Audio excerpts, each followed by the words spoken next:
महेश्वर सूत्रों में प्रथम 4 में स्वरों का प्रयोग किया गया है और 5 से लेकर 14 तक व्यंजन वर्णों का प्रयोग किया गया है, जिन्हें हल वर्ण भी कहा जाता है। महेश्वर सूत्रों में कुल वर्णों की संख्या 43 यानी 43 है।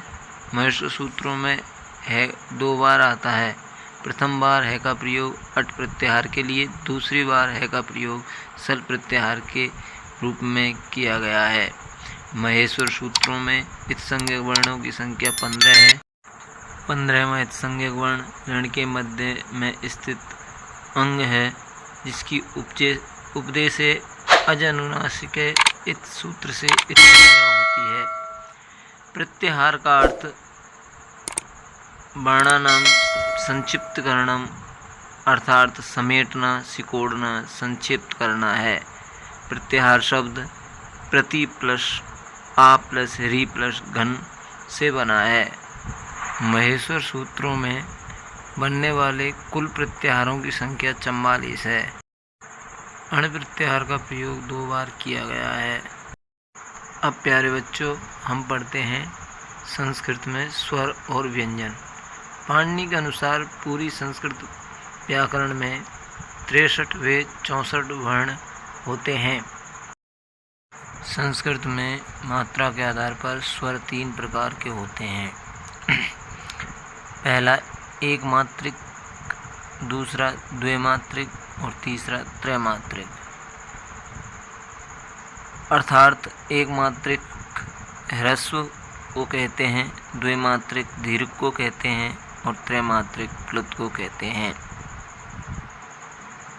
एक मात्रिक वर्णों की संख्या 5 है, ए ई उ री और री। द्विमात्रिक वर्णों की संख्या 8 है, आ ई उ री ए ऐ ओ और औ। त्रैमात्रिक शब्दों की संख्या 9 है, ए ई उ री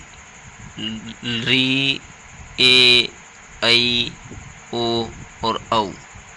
मूल स्वर व्याकरण सिद्धांत कौमुदी के अनुसार 4 हैं, ए ई उ और री।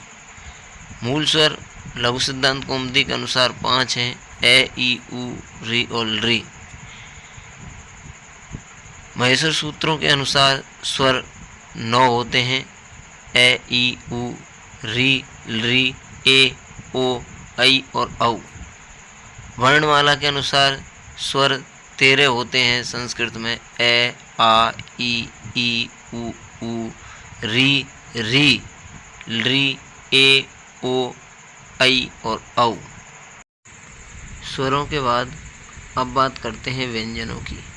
63 व्यंजन हैं। व्यंजन भी 2 प्रकार के होते हैं, वर्गीय व्यंजन और अवर्गीय व्यंजन। वर्गीय व्यंजन 25 हैं, जिन्हें उदित वर्ण और स्पर्श वर्ण कहा जाता है। ये कैसे मैतक हैं? कादियो मापसाने स्पर्शः। क वर्ग में क ख ग घ और ये आते हैं। च वर्ग में च छ ज झ ये आते हैं। ट वर्ग में ट ठ ड ढ ण आते हैं और त वर्ग में त थ द ध न आते हैं। प वर्ग में प फ ब भ और म आते हैं। दूसरे हैं अवर्गीय व्यंजन। ये 8 वर्ण हैं, अंत्यस्थ वर्ण और ऊष्म वर्ण। अंत्यस्थ वर्ण 4 हैं, य र ल व, और ऊष्म वर्ण भी 4 हैं, स और ह।